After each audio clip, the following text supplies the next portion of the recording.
was a bunch of riffraff going on in between camps. Yeah, between camps, just because now you got the labels involved. They don't put all this money up, and now you got these two kids talking about not only is it our song, we got it copyright. It's our song. So, ultimately what happened was the lawyer was like, you can do a cease and desist, but the record's in full rotation nationally at this point. At this point, Halle Berry's dancing to it. Going in. Ellen DeGeneres is going crazy. So, Halle Berry started dancing to it. Ellen DeGeneres started. Yeah. Everybody was dancing to it. Big song. Your mama, your parents, family looking at you crazy because you got this big song. You broke. You talking about copyrights, but ain't nobody trying to hear that shit. Like, nigga, why ain't you winning?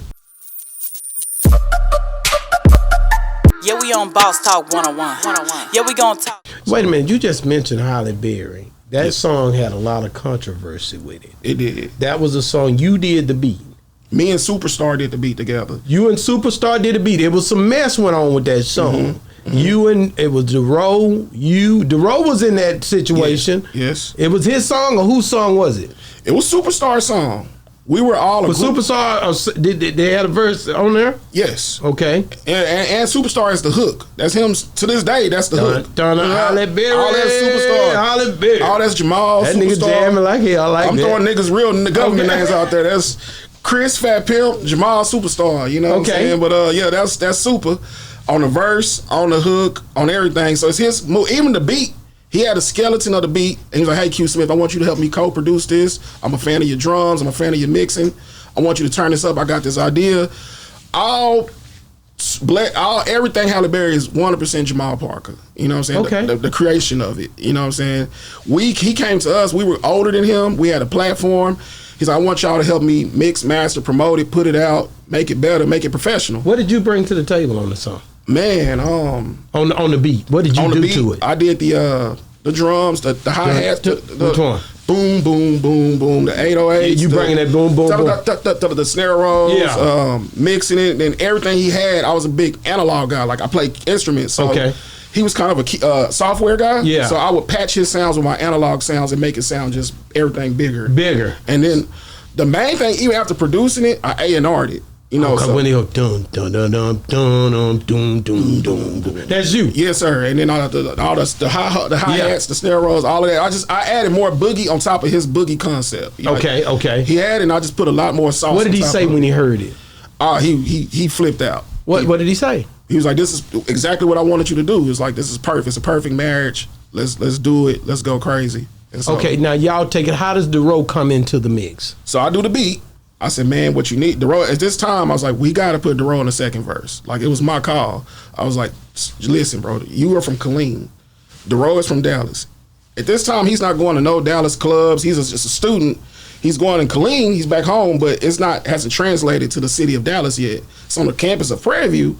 But I was like, you need him to do the politics, get you going in the city, show you how to perform, go to, Nairobi's, CERT, just everything that's popping back then, so level 5, so he needed DeRoe's cosign just to kind of get going in Dallas. He's a young kid. We're talking about a freshman in college trying to come down, take over the Dallas street scene, being a Killeen country kid. So DeRoe was like his extension into Dallas. And it worked. It worked. 100%. DeRoe ate on that hoe. He ate on it. He delivered on the verse.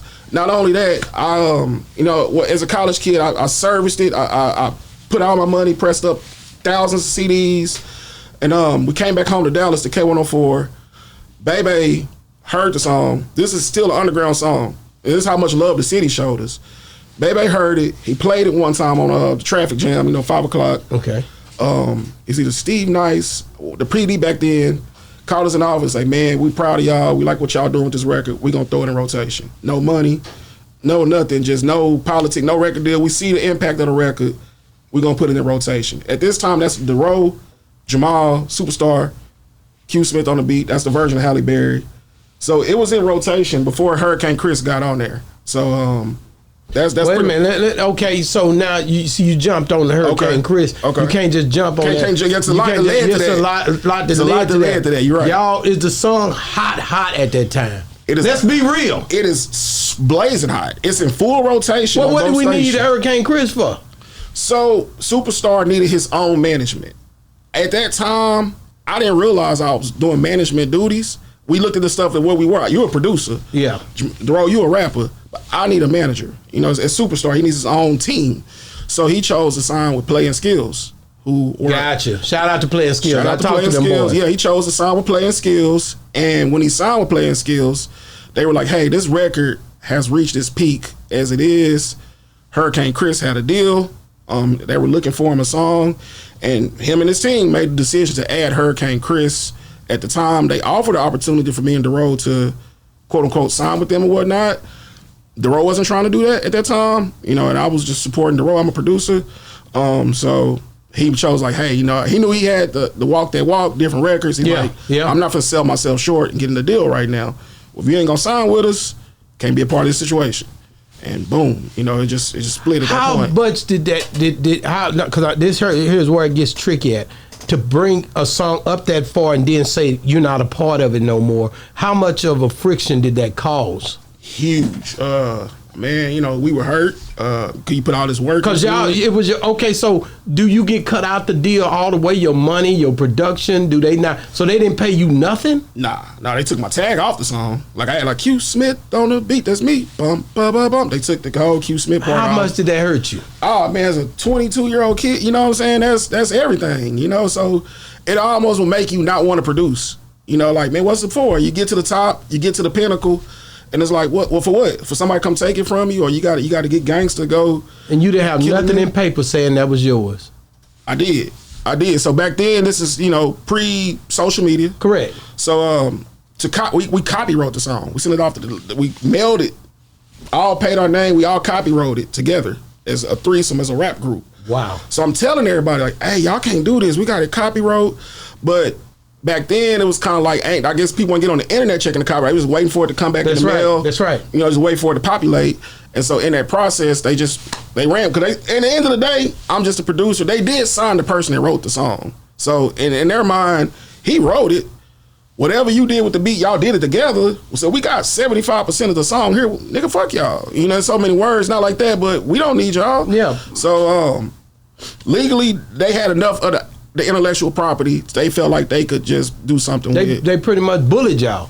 You could say that. You could say that. They just get out the way. Get out the way. Y'all in the way. Your song. Y'all in the way. Y'all in the way. Watch back. Hold up. And even them wanted us to do paperwork, me as a manager now, I get it now.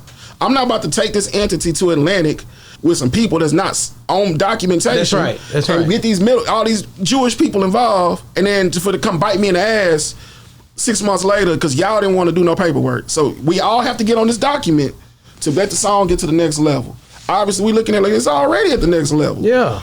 But, you know, we don't understand that, like, hey, this is pre-internet. So labels can't DM you for a deal. Your deal is coming through another tastemaker, through the city. Somebody done hit PD up or somebody else. The labels don't even directly come to the artist at that point. You got to go through another person to get your deal back then, because they can't just come DM you like now. Yeah, they can email you, but it used to always be second, third party for you to get your deal. What did Dero say to you during this time? Shh, piping hot, man. I remember. Dero was hot. Hot.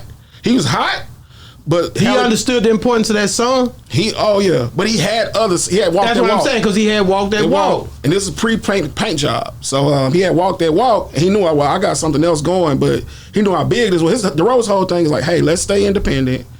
We got Walk That Walk. We got Halle Berry. We go stay these independent. We could sign $1 million deal. We can just go crazy. So Dero saw the vision, and he was just hot, bro. I remember it was K104 Summer Jam. We were trying to get in it, and they were like, we were like, man, we on Halle Berry, and they were like, no, y'all not. And then we're like, yeah, we are. We at the gate, and then all we hear is bum bum bum bum crowd. Ah! We outside. We looking at it, and at that point they were like, man, fuck this. I ain't never seen him get that mad. Dero got pissed. Hot. He was like, man, fuck this, fuck them, fuck that, fuck this. And he just went left. You know, I forget, what's the club? Pure, downtown Dallas. Yeah. Grambling Prairie View weekend. We heard the song again. They wouldn't let us in. Dero took off on the bouncer. Really? You know, I'm with him, so I'm looking around. I got to get me a kick in.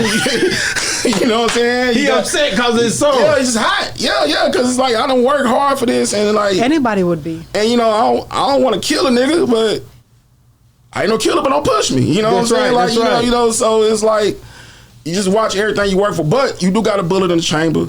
You know, you had the copyright. You got the copyright. I'm telling like, bro, we got the copyright. In 6 months, this is gonna come back, and so boom. How long did it take? Not even 6, like 2. It came back. No, well, a publishing company knew I had the copyright. They looked into it. They were like, hey man, you know, if you do a pub deal with us, we'll get you for your legal fees and we'll do a cease and desist. So I signed, get a pub deal. They gave me some money for some legal fees. They helped me get a lawyer. Went back to them. It's like, y'all gotta take this shit down. You know, here go the copyright. They were mad. Hot. What they say? Man, I'm getting death threats. Who? What? Man, I'm getting people calling my phone. From the record label? Just from just people's teams. You know, since they threats of stuff, they from people's teams calling me, hey, bro, y'all better not cease and desist. You live in Grand Prairie at this address. But who was Hurricane Chris and them with at the time? Lava? They with Polo Grounds. Polo Grounds. Which is under, I think, Jive. Okay. So it was a bunch of riffraff going on in between camps. Yeah, between camps. Just because now you got the labels involved. They done put all this money up, and now you got these 2 kids talking about, not only is it our song, we got it copyright. It's our song. So, you know, ultimately what happened was the lawyer was like, you can do a cease and desist, but the record's in full rotation nationally at this point. At this point, Halle Berry's dancing to it. Going in. Ellen DeGeneres is going crazy. So Halle Berry started dancing to it. Ellen DeGeneres started. Yeah. Everybody was dancing to it. Big song. You know, your mama, your parents, family looking at you crazy because you got this big song. You broke. You talking about copyrights, but ain't nobody trying to hear that shit. Like, nigga, why ain't you winning? Yeah, we on Boss Talk 101. Yeah, we gonna talk.